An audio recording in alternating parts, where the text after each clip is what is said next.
Welcome to the Habit Analysis Masterclass. I hope that you actually find this course worth all the time investment that you put into it. And I just want to say that this is entirely from my free community. And basically, I thought that everyone should get access to it because I'm going to release a lot more courses on that community. And basically there, I help young guys become better students, get better grades, and also just hit all their self-improvement goals. And so if that sounds interesting, then just click the first link in the description and you'll see it right there. But apart from that, enjoy the course and peace. Alright boys, welcome to the first real lecture of week 2. And today we're going to be talking about habit analysis. And so let's just get into it. Quick overview for this video is we're first going to be understanding what habits are and why they happen. And then we're going to be documenting your daily habits and then categorizing your habits into whether positive, negative, neutral habits. But yeah, you'll see more about it later. And so quick expectations for this video, like always, watch full screen, fully focus, take notes, do the action steps that I tell you to do, and then watch at 2x to save some time. And so habit analysis. The purpose of doing habit analysis is to determine exactly where and how we spend our 24 hours of the day. Because usually most people think they know exactly how they spent each minute of their day, right? But when you actually start analyzing and trying to become conscious every second of the day, exactly, okay, what am I doing and why am I doing this, right? You're going to be like, okay, I actually waste a lot of my time doing stuff that actually doesn't matter, right? And some of us, we just know that we're not doing things that actually matter. And so if you check your screen time, and if you go on the section where it says pickups, then like for a lot of us, it's like we have 30 pickups in a day, 50 pickups in a day, 60 pickups in a day. And that means how many times you actually picked up your day throughout the phone. And so when you think about it, like, are you realistically, like more than 5 or 10 a day, is that realistically all going to be intentional pickups? Or is it all because you just saw a notification, you're like, all right, let me check it out, and then you spend another 10 minutes on the phone? Or like the screen just popped out of nowhere, right? You moved it and like the screen opened and you're like, okay, let me go on it. Or you were bored for a split second and then that led you to actually spend another 20 minutes on the phone. And so this is just an example of the phone, right? But it can be applied to anything in your life. And so we waste a lot more time than we actually think. And if we can actually start being attentive and aware of what we do, and if we can theoretically list every single detail of our day, then we can tweak our actions and be more productive by focusing on the tasks that will get us towards the goals that we want to get to, and therefore getting us to the people that we aspire to become. And this is because the actions that we do shape the people that we are and the people that we perceive ourselves as, and the person that other people perceive us as. And for example, if I told you I was an athlete, right? What would you assume that I do throughout my day? You'd assume that, first of all, I get a good sleep, I sleep early, and I wake up early. And then I start my day being productive, whether that's getting a good breakfast in, or going to hard exercise from the morning, and then training twice a day, 3 times a day, and then taking care of my diet and doing a cold plunge and heat and cold exposure, and then just focusing on recovery. And yeah, I'm just productive all day long, and I just focus on diet training. And so if you want to become a certain person, if you want to become a masculine man, a rich guy, a successful guy, a guy that owns a business, a guy that's good in his career, a guy that want to get good grades in school, then you have to align the actions that you do so that you become the person you want to become. And so understanding habits. In order to understand all the things that we do in our day-to-day life, we need to exactly understand why they happen and also how they happen. If you understand how they happen, then it can be easier to get rid of the bad habits that we do and then build good habits. And we're going to do this through the habit loop like we already discussed in week 1 in our procrastination video, I believe. And so a habit loop consists of 4 phases: a cue, craving, response, and reward. CCRR. And a cue is basically a thing that triggers the whole habit loop, and it initiates the habit loop. And the craving is what the cue triggers in us. So you get an emotion, and then the craving is okay, I want this now. And then the response is trying to reward the craving. And so the reward is what you get out of doing the response. They're all very connected. And so for example, the cue is usually related to some type of emotion. And so we said for procrastination, it can be maybe feeling stressed or bored or sad or angry. But this applies for literally most habits, 90% of habits I can think of. For example, binge eating is probably because you're stressed, or you're watching a video or a movie and you're bored. Someone broke up with you and you're sad, so then you comfort eat. Or you're just pissed off you start eating, I guess.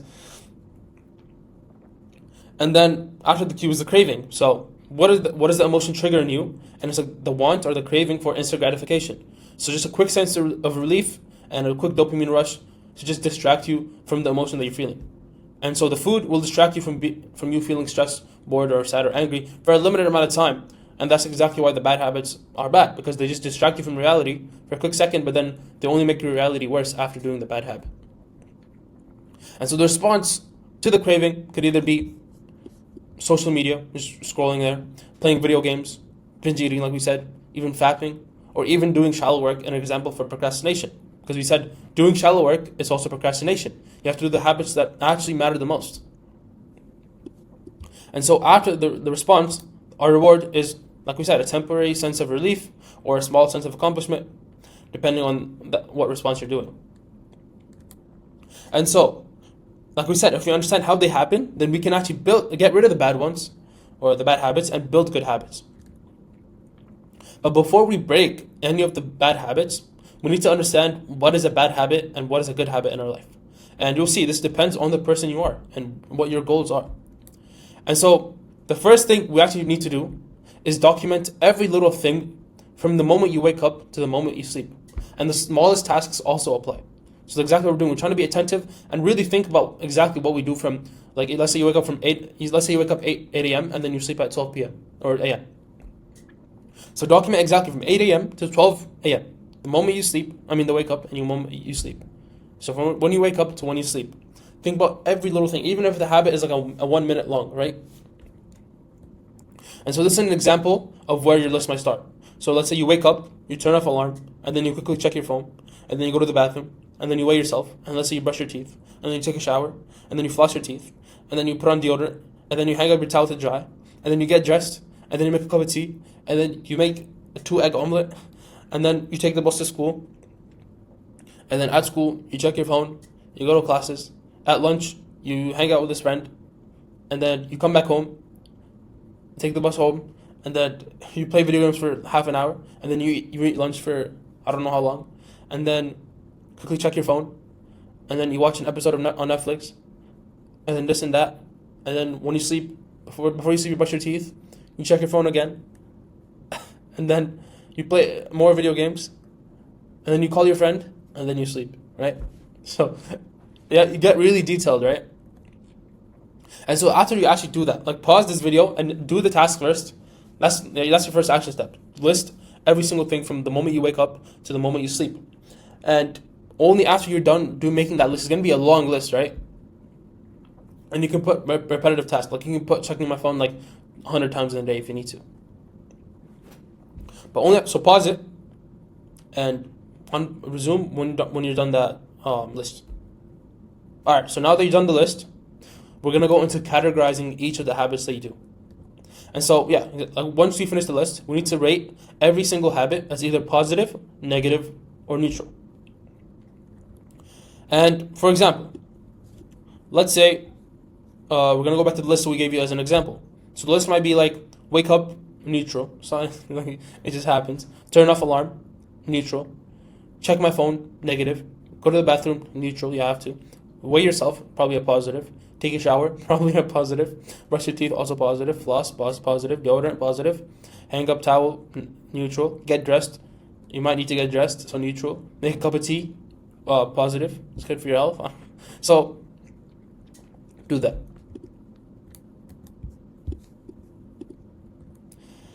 But for some of these tasks, like it's going to be hard to then kind of decide. It's like, is it good habit? Is it bad? Is it neutral? So this might help you. First, you need to. This depends on the goals, right? Remember how we made our yearly goals in week 1, right? And we made one goal depending on the category, right? So we made a goal for for academics. We made a goal for fitness. We made a goal for business, I think. So just every single category in your life, you make a goal for that. And so, for example, a person who is cutting, so losing weight, will rate having a big bowl of oats in the morning as negative, but the person who's on a bulk and trying to gain weight and muscle, they might rate that big bowl of oats as positive, because for the guy bulking, it's going to help him, but for the guy cutting, I don't think it's going to help him. And so even after that, some of these habits might be even more complex to rate. And something that might actually help you, another thing that might help you rate these habits is thinking about things that might help you in the short run, but not in the long run. So you have to think about the net outcome, right? And so if something is good for you right now, but it's not good for you in the future, then it's going to have a net negative income, and therefore it should be a negative habit. So like an obvious one might be smoking a cigarette. In the short run, it's going to make you feel better. Maybe it's going to help you focus on your work. But in the long run, as the research shows, it has a net negative income. And so it should be marked as a negative habit. Okay. Some extra questions that I also like to ask in order to help me rate the habits is, does this behavior actually help me become the type of person I wish to be? Does this habit cast a vote for or against my desired identity? So we talked about becoming the person that you want to become is shaped by the tasks that you do. So think about exactly, write down like on a piece of paper or the same worksheet that I provided you. So the worksheet I provided you to list out all your habits throughout the day, you can even write it on that, write on a piece of paper. Write exactly what type of person you want to be. Like, let's say in the next like 30, 40, 50 years, like your like big goal, right? What type of person do you want to be throughout your whole life? So list that down. Like, I want to become a masculine guy, a religious person. I want to become fit, become strong. I want to become healthy. I want to become responsible and productive and whatever. I want to get good grades. I want to become studious, right? And once you have that desired identity written down, then look at the task and just think about, is this gonna like cast a vote towards that identity, or is it gonna align with your identity or not? And if it doesn't, then it's negative. But if it does align, then it's a positive habit.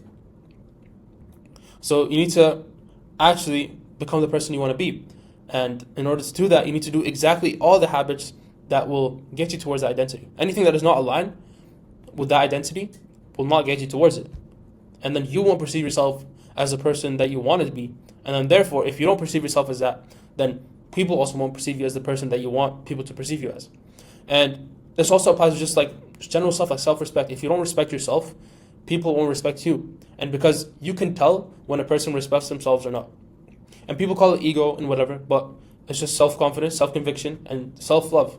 I care about myself. You should care about yourself, because you're the only person that you can control the actions of, right? And so why wouldn't you improve on that every single day and become the best version of yourself? Because then you can help other people in your life too. And so a quick summary for this video is, we understood why habits happen and how they exactly happen. We also listed your habits from the moment you wake up to the moment you sleep. And we also rated your habits as positive, neutral, or negative. And some upcoming videos in this module is the power of elimination and automation and delegation. And so quick action steps that you probably know what they are. List every single habit and then actually rate them. So positive, negative, neutral, and it's all listed in the worksheet I provided just under this video. Make sure to actually do it. Usually you should do it in the middle of the video. Like when I tell you the action step, pause the video, do it, and then resume. Alright boys, so this video is going to be talking about the power of elimination. And let's just get into the video. Last video we talked about habit analysis, and hopefully you listed all your daily habits and then categorized them as positive, negative, or neutral. And today we're going to start actually looking at methods to eliminate the bad habits. And yeah, quick overview for this video is we're going to be talking about exactly why should we eliminate, and then we're going to be creating an elimination plan, and we're going to be using support and tracking systems to make sure that you follow through on your elimination plan. And then expectations, like always, the millionth time now, watch full screen, fully focus, take notes, do the action steps, and watch in 2x to save some time. And yeah, into the video now. Exactly why should we eliminate? Like when people talk about being more productive and getting to your goals and whatever, achieving more, we just think about more. So we think about addition. What more do I need to do? Well, I need to do this and this and this, and I need to add this. I'm not doing this enough. Do more of this, do more of this. But exactly, when we think about being more productive, we think about adding more habits and adding more tasks, and this makes our routine even more complicated. Like, have you seen those freaking crazy morning routines where it's like he wakes up, then he does a cold shower, then he journals, and then he meditates, and then he does affirmations, and then he meditates again, and then he does, I don't know. There's like, and then he freaking does, I don't know, bro. There's like so many things that people do nowadays to just make their morning routines even more complicated. And sure, you might feel more zen and more in peace, but at the end of the day, when you have bills to pay and you got food to put on the table, that meditation, respectfully, like when you overdo it, it's not gonna help you anymore, right? Sometimes you need to like wake up and just do the work. And so the problem is, even though they are beneficial tasks, like I'm not saying they're bad for you. I'm just saying they won't likely yield as much progress to your true goals as we think. So there are only truly a few tasks that have the most impact to get us towards the goal. So whatever goal you can think of, there's only a few actual tasks that have the major impact to actually significantly make progress to get to your goals. So when you think about your studies, then I can only name like a few. Like on these 5 fingers, I can name all the tasks I need to do. Take notes, practice exams. Take notes, practice exams. Fitness, go to the gym. Diet, recovery.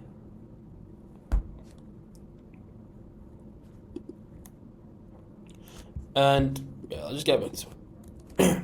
And depending on the habit scorecard that we also did in the last video, now you're going to have a bunch of negative tasks that you need to deal with first, as well as the neutral habits that we need to deal with. But for this video, we're only going to start eliminating the negative ones instead of just like fully first diving into adding more positive habits. And this is because in order to get to the goals that you want to get to, you need to free up more time to do the most important tasks. And so what we need to do is eradicate any bad habits that you have, as well as any tasks that just won't get you towards your goal. And so once you eliminate the negative habits, it's going to free up so much more space in your calendar, in your 24 hours of the day, so that you can actually spend time just fully focusing, no distractions, and just fully focus on the tasks that will get you towards your goals.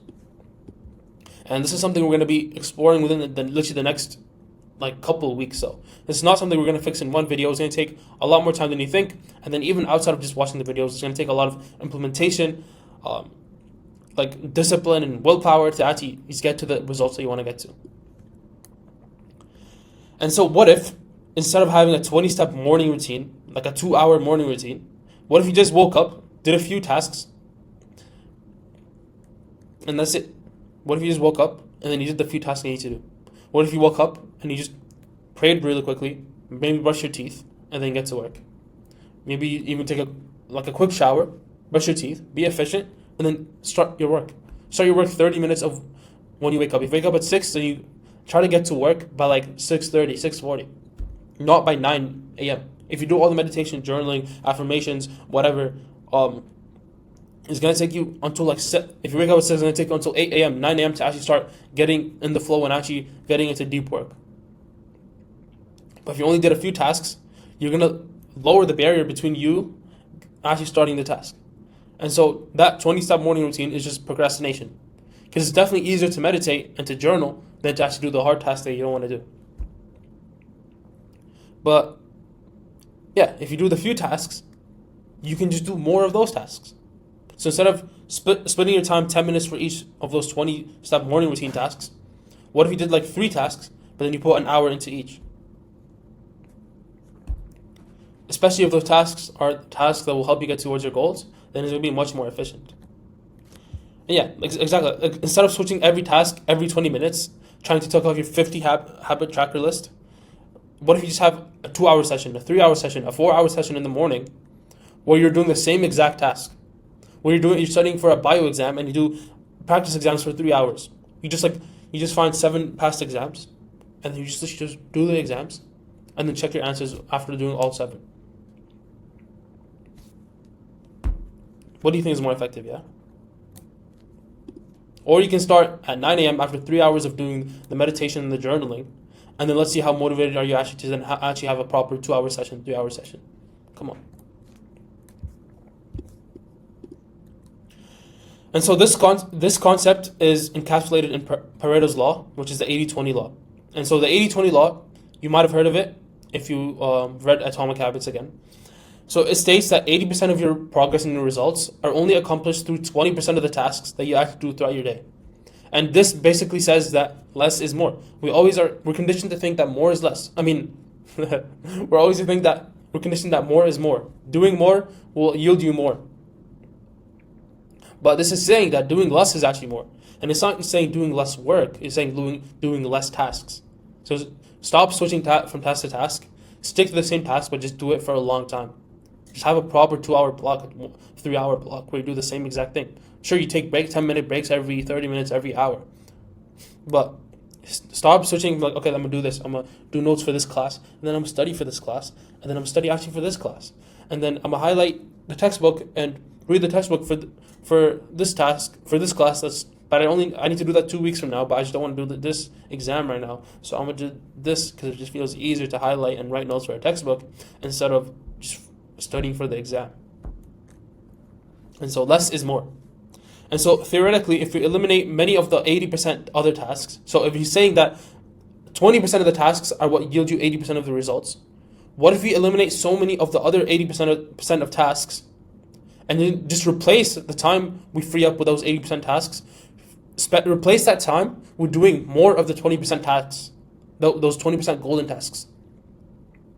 And it sounds simple, right? But it's harder to implement because we need willpower and actually self-discipline. And so now it's time to actually create an elimination plan. And so in order to get rid of a bad habit, again, we need to understand how and why it happens. And we're going to go back to this habit loop every single time. So we have the cue, the craving, the response, and the reward. The cue, the trigger. The craving is what's triggered by the trigger. And the response is what you're trying to do to satisfy the craving, and then the reward is what you get out of the response. So feeling stressed makes you want to get instant gratification, and so you go on social media or you binge eat or you play video games, and then you get that temporary sense of relief. And so, in order to prevent the bad habit from repeating, we can limit the cue, which we talked about in procrastination. Remember when we said doing the 2-minute habit tasks, the 2-minute task? This was going to reduce our cue. Like the cue for procrastination was usually stress, right? And so we implemented a 2-minute rule so that the task doesn't seem stressful, and that way we prevent the habit of procrastination from happening again. And that way we eliminate that bad habit of procrastination. We can also limit the response by making it seem undesirable. So in procrastination, we actually limited the cue, the first step.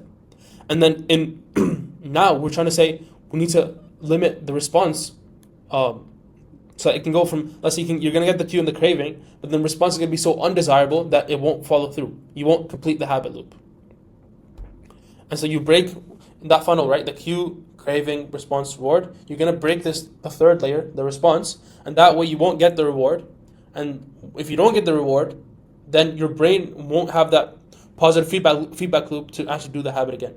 But if you if you do the response and then get the reward out of it, then your brain is going to tell you, do it more. It likes that dopamine rush, right? But if you don't get the reward, then there's no more positive feedback loop. So over time, you're going to be less vulnerable to actually repeating those bad habits. And so, this is done by making the response just feel so undesirable. So what this means is that you can make going on social media or playing video games harder to access or not desirable in your environment or your situation. And that way, it's actually easier to avoid the response. And so you make it harder for yourself to do the bad habits, to go on social media, to play video games, to binge eat, to fap. And some ways that we can do this is by not making it accessible. So, for example, put a phone in a different room when you're doing work. Or make it socially undesirable. Let's say you're in our community and you joined one of our live call study sessions. So when you in that study session, when everyone's doing work, is it going to be desirable for you to just get your phone and use it in front of us when we're all doing work and we can see you? You're putting yourself in an environment where it's socially undesirable to go on your phone. So that's also going to limit your will to actually do the response. And another thing is, like, if you want to tick off your habit tracker, then you might not go on social media. You might not binge eat. Let's say on your habit tracker was eating healthy, right? And so you're gonna want to binge eat, but you're also not gonna want to, because you're gonna want to tick off the habit tracker for today for eating healthy. And so when you tick off the habit tracker, you're gonna get a quick dopamine rush, and you're gonna avoid the feeling of guilt, right? And so the first step of our elimination plan is making an implementation intention. And so I first want you to write down an implementation intention for each of the negative habits that we listed in the last video in our habit scorecard. And this will affirm that these habits do not align with your ideal and desired personality. Like we said, remember? We talked about to get to your desired personality and your character, you need to align each of the tasks that you do with that personality. And so to become that athlete, then you do not align binge eating with your personality, right? And you need to start saying the desired personality you want to become. So if you want to become that masculine rich person, let's say that was your goal, right? Then you're gonna have to associate yourself as a masculine rich guy. Be like, yes, I'm a masculine, successful, wealthy guy. And so when it comes to going on social media, when it comes to not going to the gym, when it comes to not eating healthy, if you're like I'm an athlete. So when it comes to binge eating, you're like, no, I don't do that. I'm an athlete. Athletes don't binge eat. Athletes don't eat cupcakes and whatever. And that way, you're actually limiting your chances of doing that response. And so, yeah, your desired personality is really important. And an example is, I will not watch YouTube when I'm supposed to work on my desk. I will exercise before I eat in the basement. And so that's an example of an implementation intention. So let's say for the first one, it's like, I will not watch YouTube when I'm supposed to work on my desk. Let's say that's like watching, this is one of my problems, like watching too much YouTube. Because I start watching it, I go to my subscriber, like notifications, and I see like one of the people I subscribe, they posted a video, and it's actually an educational video. I watch it, and then the autoplay kicks in, and then I start watching Sidemen and Beta Squad and all these like entertainment videos, right? And so the implementation intention for that bad habit would be, I will not watch YouTube when I'm supposed to work on my desk. Or if it's me skipping my workouts, and it was at the time it was COVID as well, it was like 2020, 2021. This is when I read Atomic Habits and filled out my scorecard and did all these implementation intentions. It all comes out of Atomic Habits. And so my implementation intention for not working out was, I will exercise before I eat in my basement. Because when I got home, I would directly go in my basement and then start eating and watching YouTube videos and whatever. I just stay there all day. And so my implementation intention was, I get home, I exercise before I actually go down to the basement. And then after you write down your implementation intention, we're going to do something that's called habit stacking. And so yeah, once the implementation intention is done, we will implement habit stacking to actually put this concept into effect. We're not just going to have it writing and that's it. We're going to change the writing and turn it into actual actions. And we're going to make the response for the bad habit undesirable. And so an example for the YouTube one is, when I finish watching YouTube, I'll turn off my phone and give it to my sister. Or for the exercise one is, when I get home or finish work, I'll change clothes and start training. And so habit stacking is combining two habits so that you don't even give yourself the time to do the bad habit or do the response. Yeah, so do that for all your habits as well. So make sure to write these down in the provided worksheet. As always, I provide worksheets for all the videos that need action steps. And then do this for all your negatively rated habits. Once you do that, then we're going to go even further to ensure that you don't follow through with your response. We're going to make that response really even more undesirable. And this is done through a habit contract. And so we have to implement habit contracts to ensure even further that we stay away from our bad habits. And an example of a habit contract could be, every time I exceed my daily screen time limit, which is 1 hour and 30 minutes, I will pay my friend, let's say John, $10. And then I sign it and John signs it. And then, for example, at the end of every week, John has to go through my phone and check if I exceeded 1 hour 30 minutes on any of the days. And if, let's say I exceeded 2 days out of the week, then I got to pay him $20. And so you're making it even more undesirable. You don't want to pay him $20, but now he signed the contract, and now he has to check my phone, right? So, actually doing this is going to make your habits even more undesirable. Or let's say, it can even be something simpler. Like, let's say every time you work out, you send a picture to your friend, right? And so if you don't send a picture to your friend on one day, then he knows you didn't work out, and then he's going to start shaming you. I used to do this with my friend. Like, when we start running, we started running. Remember, I said I ran a half marathon, and doing this actually kept me accountable. Like every time I finished a run, I would send the screenshot on the running app and send it to my friend, and he would do the same thing. And so when I don't see a picture from him that day, I'm like, come on, bro, you didn't run, bro. And then he's gonna feel guilt and be like, I should have ran, bro. I'm dumb. And then when I don't run, and he's like, yo, come on, G, where's the screenshot? And it's like, yeah, honestly, bro, I lagged. I gotta get back to it. Right? Imagine if only you had yourself to keep yourself accountable. It's gonna be a lot harder to actually get back on track.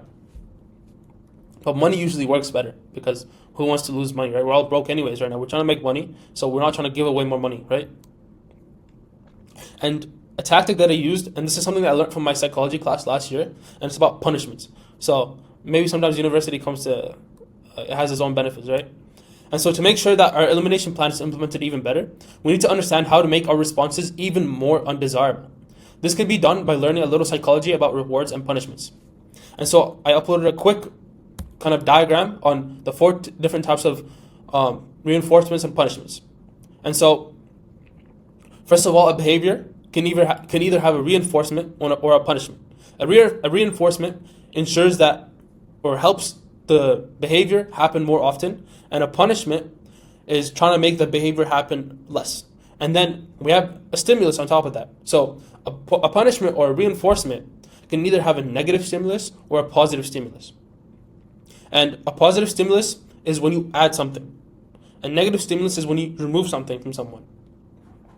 And so an example, so that when we have two different types of behavior and two different types of stimulus, that's a 2 by 2, so we have 4 different things that we can do. We're going to neglect the reinforcements. I'm going to go over it slightly, but we're trying to focus on punishments right now. But for a positive reinforcement, it's basically when, let's say, it's for example, giving someone money when they do something, right? Let's say every time your friend does something good. Let's say every time your friend goes on a run, or every time he hits a PR, you give him $20 or something, right? He's going to be more motivated to actually then keep hitting PRs. If it's a negative reinforcement, like let's say, that's why people actually take Tylenol, right? Because it removes pain from their head. It removes that headache. It removes that pain in their joints or whatever. So that's why it makes that behavior of taking Tylenol even more frequent. And usually, negative stimuluses work better in punishments and reinforcements. And so, taking a pain away, and that's going to be a reinforcement. For reinforcements, it's probably taking pain away from someone.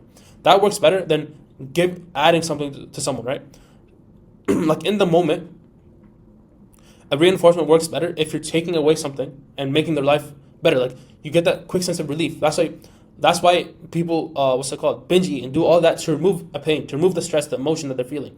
If someone's sad or stressed, they're gonna be willing to binge eat, going on social media, playing video games, because it removes a pain from them, and that's a negative reinforcement. Like sure, the positive reinforcement is still good, like giving someone money, giving someone a reward, but taking a painful thing away from someone is even a more strong reinforcement. I said I'm going to briefly go over it, but I guess I did. And then for punishments, same thing. Negative punishments work better than positive punishments. A positive punishment is probably just like, the best example is like beating up your child when he does something wrong. And you beat him up so that you're trying to make him do it less. And this is why this is where a lot of parents go wrong. It's because they don't understand psychology and how behavior works. A lot of the times, like, kids will just get beat up by their parents, but then they're still going to keep doing the same habits. And then all they gain from that experience is like just thinking their parents are just like freaking abuser, right? But what if parents used negative punishment instead? What if they instead took away their toys or took away their iPads when they did a bad behavior, right? Now, they're not going to repeat that behavior. And yeah, that's how negative punishment works.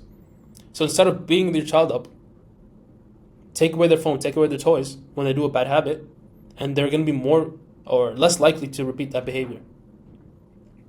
And so you want to use negative punishment when it comes to your bad habit responses, so that they become even more undesirable and that they repeat even less. And so to elaborate even more, so negative punishments work better than positive punishments, since you will be taking away something valuable from them. For example, positive punishments are just beat up your child. A negative punishment was to take your toys away, and taking your toys away, it's going to be more efficient and also healthier in the long run. So instead of making yourself run 5K every time you binge eat, why not remove some type of fun that you usually do? So let's say you usually hang out with your friends on like every Saturday, right? But let's say every time you binge eat, you're like, okay, this week I'm not going to hang out with my friends. It's better than like every time I binge eat, I have to run a 5K, and then later on you're like, okay, actually wait a second, you just don't even run the 5Ks, and you're like, okay, now I owe myself 35 kilometers of running, right? And so usually negative punishment works better, but you want to do this with a habit contract still. Do this with a habit contract, pair them together so that you actually follow through with a punishment. Because you can say, yeah, I'm not going to hang out with my friends if I binge eat, but then if only you know about the punishment, then you can easily be like, I'll just avoid it this week. Next week I'll actually put it into effect. If you put it into a habit contract and someone knows about it and someone's going to keep you accountable, they're going to be like, you just binge ate, so you're not going to hang out with your friends this Saturday, right? And then on top of that, we're going to be using support and tracking systems to make sure that you follow through with your elimination plan. And so using a group of friends or community as support can make sure that you keep each other accountable and you keep yourself accountable as well. And so this is why I made Frontline Academy. And so use some of these communities or some of your friends for the habit contracts even. So someone you know from the community or one of your close friends, make them sign your habit contracts. Also post your daily and your weekly reviews and be honest with the tasks that you finished. If you didn't meditate, if you didn't exercise today, be honest with it. When you do your daily reviews and post in the community, I'd be like, guys, I skipped my workout today. I didn't work out.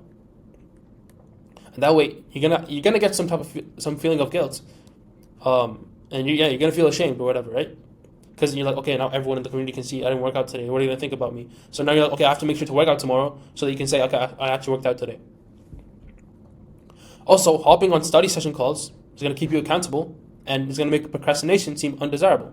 It's gonna make playing video games and going on your phone more undesirable because you're in a live study session call. So you're gonna want to seem productive and doing the work just like everyone else on the call.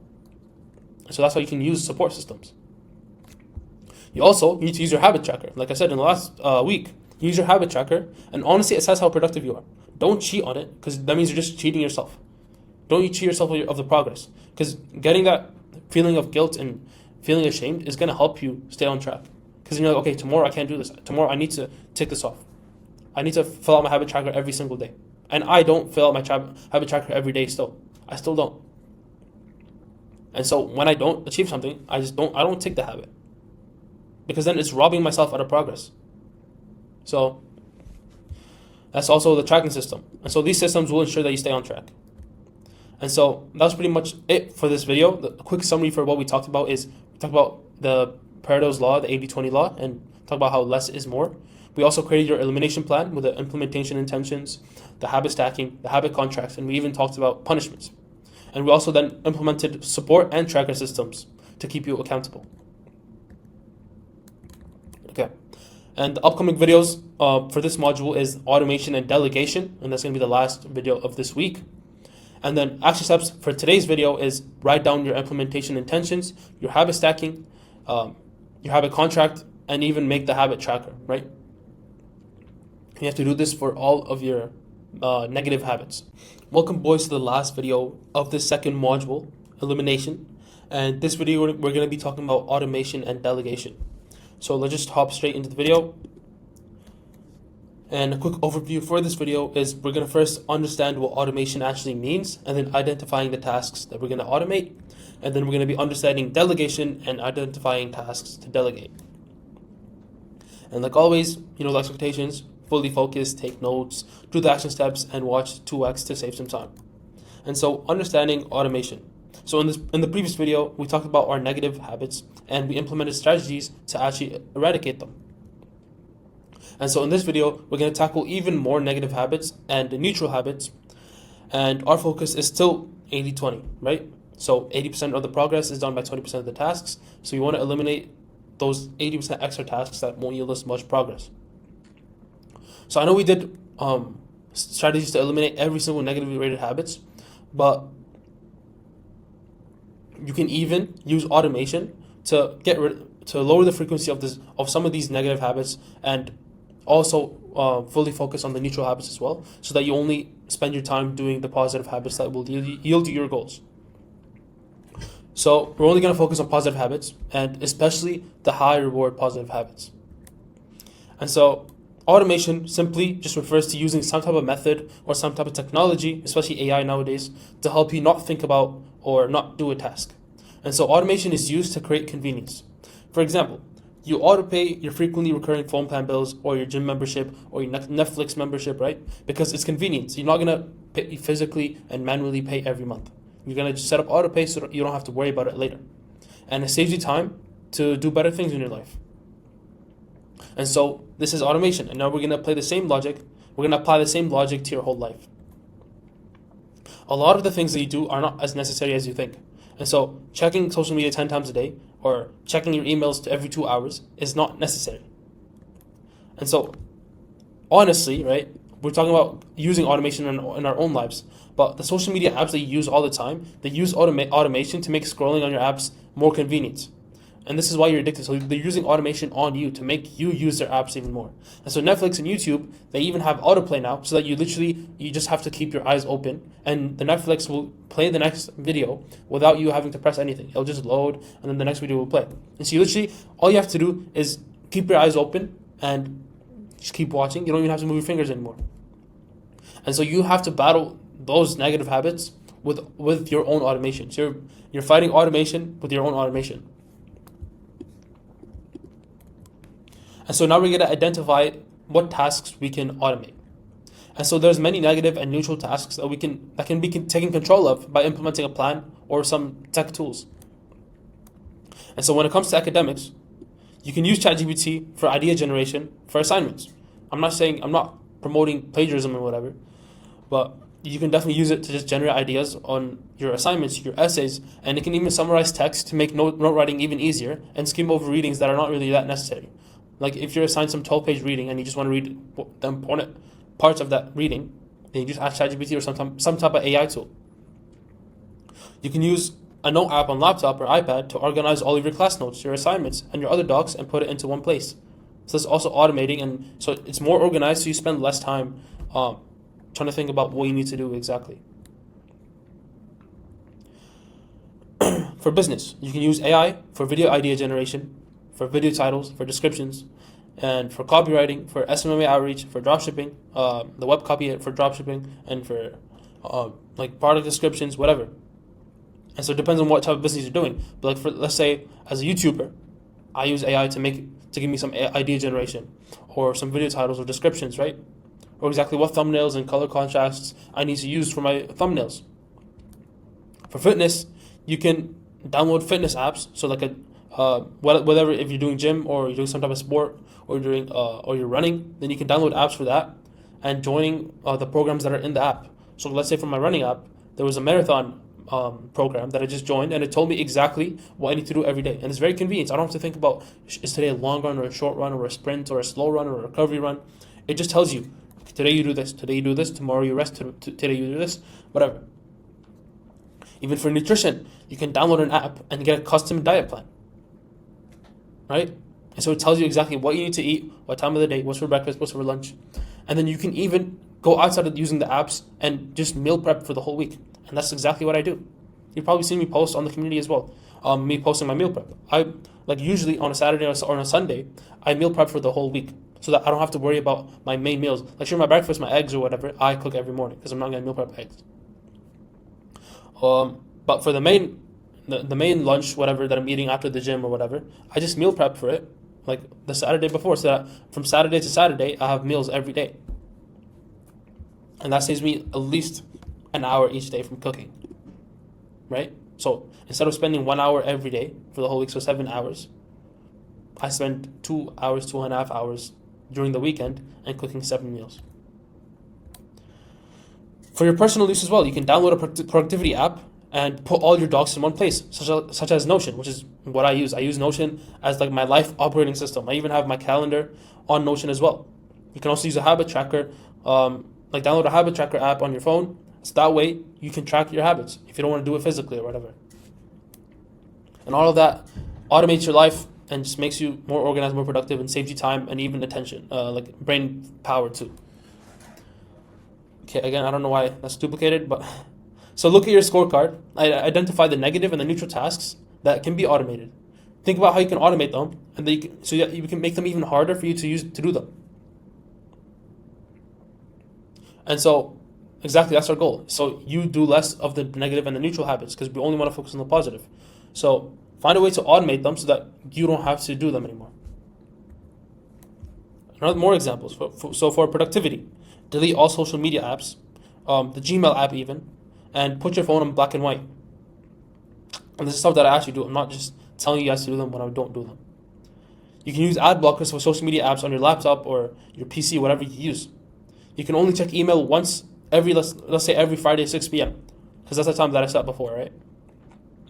And so every Friday 6 p.m. that's when I check my Gmail, right? Let's say social media you can only check Saturday and Sunday, so throughout the week you don't check it. And let your friend put a screen time password, so that even when you want to download the apps back again, let's say you just did it and you you're trying to do the bad habit, you downloaded the apps, you have a screen time, and your friend puts a password so that you can't once you reach the screen time, you can't say, 1 more minute or allow it for the rest of the day. You can do that when it comes to screen time, right? Like once you reach the screen time limit, you can say ignore or whatever, ignore for the rest of the day. But if your friend puts a password, then it's like, okay, put in password to allow you to use the app even more.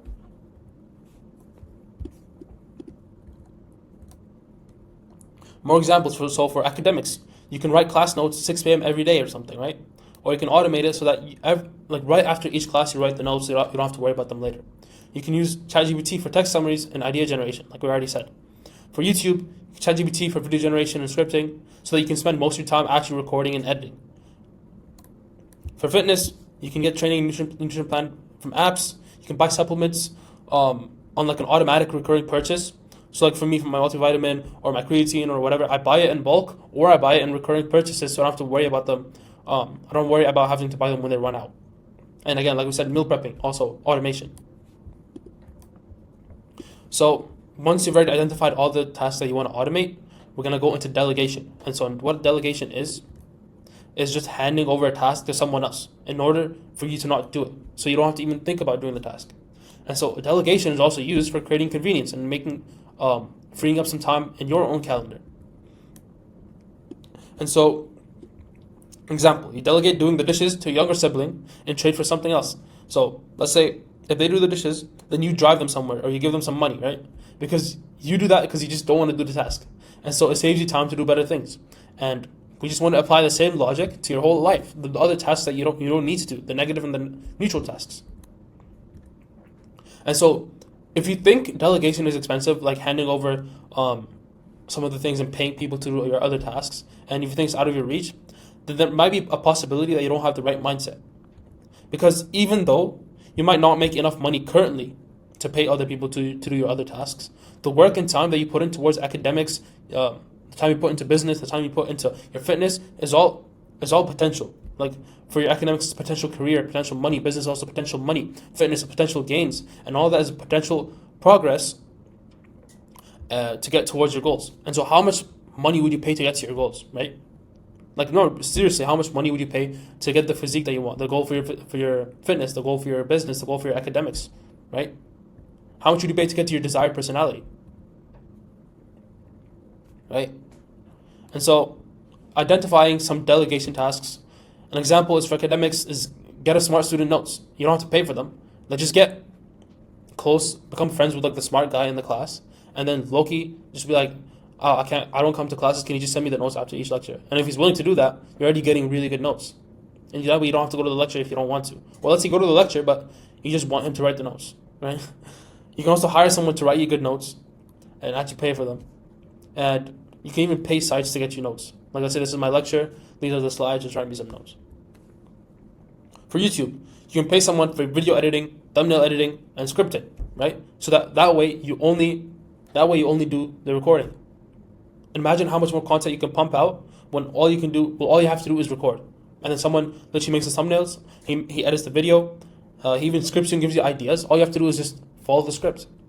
And especially if it's a person who actually knows how to structure your content, then you can trust them with the scripting as well and with the idea generation. And you can even use ChatGPT as well for the scripting if you don't want to hire someone else. So write what tasks that you can start delegating. And when you start a business, you can easily find a valuable task, like someone summarizing your emails at the end of the week, or telling you exactly, filtering through your emails and telling you what emails you need to respond to, what emails you need to actually look at, and then he and she can deal with the other emails that are not really that relevant. So yeah, it's a lot easier when you actually have a business. Maybe when it's personal, it's a lot less applicable, delegation. But let's say you start a community like Frontline Academy, and then you hire community moderators to make sure that it's an engaging community and there's only proper posts in the community, right? Even with message replies in your social media, you can hire someone to reply to all your messages, so you don't even have to check the apps, and etc. You can think about a lot of things. Like, let's say you're doing SMMA, like I have an agency, and then someone can just do the outreach for you. They can do the cold calls, the cold outreach, and all you have to do is do just the sales calls. So there's a lot of things to do, especially when you have a business. But realistically, you should be improving on some type of skill and having something on the side apart from just focusing on your studies. And yeah, you're trying to become like a whole person, you're trying to get good at different aspects in your life. And so don't become just a one-sided person where you just go at school and that's it. Like, focus on your fitness. Get fit, and then start a business, trying to make money on the side, and maybe even make it your full-time thing if it works out, right? And so a quick summary for this video is we explained what automation and delegation actually mean, and then we identified tasks that you can automate and tasks that you can delegate. Obviously, I understand that the younger you are, the less applicable it is, and if you don't have a business or something that you're actually running, then it's less applicable, but it's definitely something that you can still try, especially with automation. You can definitely do a bunch of things with that. Even if something as simple as, okay, you put a screen time, or you just set it so that only once a week you can check your emails and you can check your social media. Yeah, so that's a quick summary for this video. Action steps is to just write down the task that you will automate and delegate, and write exactly how you're going to do that. So for automation, you can say, all right, I'm going to ask ChatGPT to summarize any text that I don't really need to read or it's not that important, but I just want to get like a quick one-page summary. Welcome to the first video of week 3, which is addition. And today we're going to be identifying positive habits. And so a quick overview for this video is we're going to first revisit our habit scorecard. Remember the one that we did in week 2, right? And then we're going to be listing positive habits. And then we're going to be aligning those positive habits to our goals. And so expectations, like always, watch full screen, fully focus on the video, take notes, do the action steps. It's going to help you and help others as well. And watch in 2x to save some time if you want. And so before we actually get into the video, let's do a quick recap of the habit scorecard. And so in week 2, we first of all created our habit scorecard and then categorized all the habits in the scorecard as either positive, neutral, or negative, right? And then we made plans to eliminate the negative habits. This was done through the implementation intention, habit stacking, habit contracts, right? And the habit trackers as well. And then we discarded other negative and neutral habits through automation and delegation, right? I hope you guys remember doing that, because I do.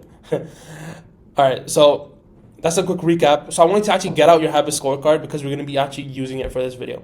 So get out the worksheet you filled out, if you did it on paper or on the Google Docs that I provided you with. Just get it out, get it ready, because we're going to be using it right now. And so listing positive habits.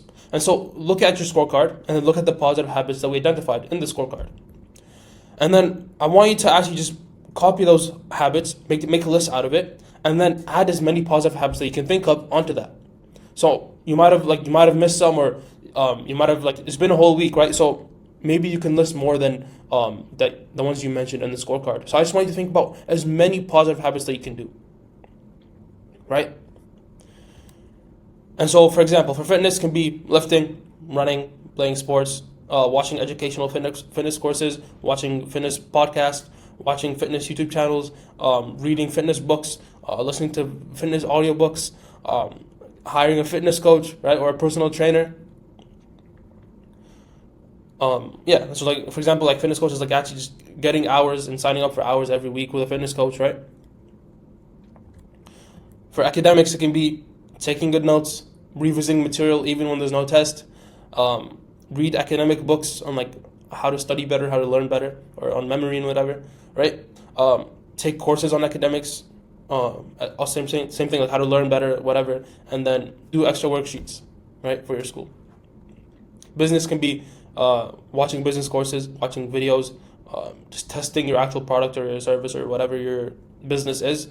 Work for someone for free to get experience and credibility. Read productivity books and watch productivity courses or business courses. Yeah. Other positive habits: study and focus more on religion. Spend quality time with quality people, like friends, family, whoever it is, mentors, and whatever your purpose also aligns to. So that's what the other kind of applies. And so take your time, pause this video, and list as many. I want to make like a 50 thing list, bro. 50, 60 positive habits list, like as many as you can actually think of. Once you do that, then actually resume this video. So pause the video right now, take your time to actually write the habits or list them out, and then come back to this video. Alright, so now that you're done actually listing the habits, we're going to be aligning them to your goals. And so this is going to even narrow down the goals, the habits that you're supposed to do on a day-to-day basis. And so think about the big year goals that we made, right? Remember that the input-based goals and not the output-based goals? We made those big year goals, yeah? And then we kind of stuck to one big goal per category. So one big goal for fitness, one big goal for academics, one big goal for business, and then other categories that you have in your life, like with relationships or religion, right? And so I want you to think about, with that list, right, that you made right now, with the positive habits, like the 50, 60 list, whatever you made. Do these positive habits actually align with the goals that you made, the big year goals? And I want you to think about, like, do they 100% align, right? Like, you can't, it's not like, I have a business goal. His business goal is like to make, I don't know, 10K a month, and then, or that we said no output-based goals. But let's say your goal is to make 5 videos a week or something, like 5 Instagram reels a week. And then the positive habit is cold showers. I want you to think about, is cold showers actually going to help you with the business goal or any other goals that you have, or is it just something extra that you put just because, I don't know, David Goggins does it or something? And so if the habits don't actually align with your goals, then they're not fully positive habits. And so I want you to actually cross them out. If it's not something that's 100% towards, like contributing towards your goals, then there's no point adding and putting extra on your plate when it's not a high impact goal. Like obviously, if it's something like cold showers, it might be a bit complicated because you're gonna have to shower regardless. And so if you can actually get yourself to cold shower without taking up too much time and willpower and energy, then I guess you can keep it. But like for me, for example, at some points of the year, I can just cold shower and like I just feel motivated and I can do it easy, right? But sometimes or some days I just wake up and I can't do it. Like it takes me an extra 5 to 10 minutes to actually get myself into the shower, and then after I'm actually done the shower, I already feel drained out of motivation and willpower because the cold shower already took so much willpower out of my soul that I can't put the exact same energy to actually do the work, right? So it just depends on my mood every single day, pretty much. And so that's why I actually got, I don't do it as regularly as I used to anymore. I used to go like 3 months straight, only cold showers. It felt nice, like it does feel nice, but then sometimes I just feel drained, bro. Like I just need that warm or sometimes even hot water. And so yeah, some examples: cold showers, running, eating a lot, early breakfast. Like if you're someone who's just trying to build muscle, then maybe running won't align to that goal. But if your goal is just to be healthy, then sure, it will align. Eating a lot, if you're cutting, obviously not going to apply. Having an early breakfast might not apply if you're trying to like have a productive morning with business or something. And the early breakfast might just give you brain fog. It might make you feel lethargic and heavy and complacent because you just feel heavier, right? That's, at least it applies to me. That's why I don't have early breakfasts. And so if it does not fully align and won't fully get you towards your goal, then there's no point doing it. And so it's a short video, but it's going to be more action than actually me talking, right? And so this is what I actually want to do with this program. It's not just you guys just watching this for entertainment or just as a coping mechanism to just feel good and feel productive that I watched a productivity course, right? Or I finished 5 weeks of a productivity course. I want you to actually pause it when I give you an action step and write the things down, and then at the end of the video actually reflect on what you just watched and what you're supposed to do in order to implement the advice that was given to you in the video. And so for example, for this video, I told you to pause it to write down your habits. You got out your scorecard, you got the positive habits, and you added on top of them. And then you revisited your big year goals that we did in week 1. And then you looked at them and you analyzed for each of the habits that you chose, does this fully align? And then you cross out the ones that do not and keep the ones that do apply. And so that actually takes more action than just watching this video and just chilling, eating with your meal or something, right? That's why I said fully focus and take notes. It's going to help you first of all, and then it's going to help others stay accountable as well. And so a quick summary for this video is we first listed the positive habits out of the scorecard plus the ones we added, and then we aligned them to our goals. And so upcoming videos for the rest of this module, module 3, which is addition, we're going to talk about the 80-20 law or the Pareto's law. So the action steps for this particular video is list as many positive habits that align to your goals. All right, boys. So today we're going to be talking about 80-20, the 80-20 law, which is Pareto's law. And so last video we talked about identifying positive habits, and by the end of that video we listed every positive habit that actually aligned with our goal. Fully aligned with our goal. However small the task was or how big the task was, right? And so in this video, like we said, 80-20. And so an overview for this video is we're going to revisit Pareto's principle, and then we're going to be listing low and high impact tasks. And expectations for this video, like always, watch full screen, take notes, do the action steps, and watch in 2x to save time. And so why are we talking about 80-20 again, right? Because you might be thinking, we already talked about it last week and already applied Pareto's principle last week. So why are we doing this again? And so even though we went through this law last week, it is so important that we actually need to go through it yet again. And because we did this when we were talking about like all of our goals combined, like the negative principles, the negative habits, the neutral and positive habits. And now that we only have the positive habits to deal with, then we actually need to do it yet again, just so we only do high impact tasks. And so last week, we actually focused on 80-20, but with all of our scorecard combined. I'm just repeating myself. But now we're going to be doing this only with our habit tasks, with our positive tasks, so that we only do high impact tasks. And so, go through your list that you made from last video, the worksheet we just made when we actually only identified positive habits that align towards our goals. Look at that list and honestly select only the high rewarding tasks. And you see, honestly is bolded because some of us, we just like to do some task and we're not willing to give it up even though we know it won't get us towards our goals. Like it's not a high impact task. Like for example, like I don't know, replying to like YouTube comments or something. Yeah, sure, it's a positive habit. It's gonna boost the algorithm a bit, but it's not the most high impact task. And so doing it less or giving it to someone else to do might help you get to your goals even faster. And so this might be a bit more than 20% of the list, right? So Pareto's principle, let's talk about it again. So basically, it means that 80% of the progress you make towards your goals is caused by only 20% of the tasks that you do in your day-to-day life. And that means we need to only do the 20% tasks and do more of those rather than do the other 80% that are not really high-impact tasks. And so yeah, it might be more than 20% of the list, but this is because we already eliminated a lot of the tasks. But we need to still follow the principle regardless. And so I want you to actually only select the high rewarding tasks, right? However much it is, like 20%, 30%, 40%, as long as it's not all the tasks that we listed, right? And I want you to provide an explanation and actually write it down. Why are you labeling them as high impact tasks? That way you can actually like think about and analyze, maybe, is this really a high impact task or is it not? Is it like in the middle? Like I want you to actually convince your brain why that task is high impact, right? And that way you're more convinced and you have more belief in what you do in your day-to-day life. If you're doing stuff that you're not even confident that it's gonna make an impact in your life, then you're not really gonna put all your effort and energy and brain points. But yeah, provide an explanation, write down why exactly it's high impact, and then you're gonna convince yourself that you're actually doing something productive in your day. So now that you've actually narrowed the task even more, we can optimize the schedule to even be more high output. And so, like we said, pause the video and actually just list down the high impact tasks out of that list and provide a proper explanation for each of them. So pause it and then come back once you're done. All right, so now that you're done, you've narrowed the list even more. And now in the next video, we're going to be optimizing the schedule even more. So your schedule is going to be even more productive, more high output, and it's going to get you to your goals even faster than the original productivity plan that we made in week 1. Because now we've actually eliminated a lot of the habits that you do in your day-to-day life and freed up more time. And now we're only focusing on the high output positive habits. So, yeah. More on that in the next video. Summary for this video is we just revisited the 80-20 concept and we crossed out our low impact positive tasks. Like sure, they're still positive tasks, but they're not high impact. And we're high impact individuals. We give the low impact task to someone else or we just don't do them, right?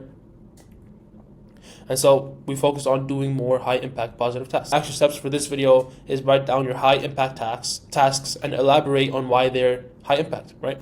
Because like we said, we need to convince our brains, especially more than anyone else.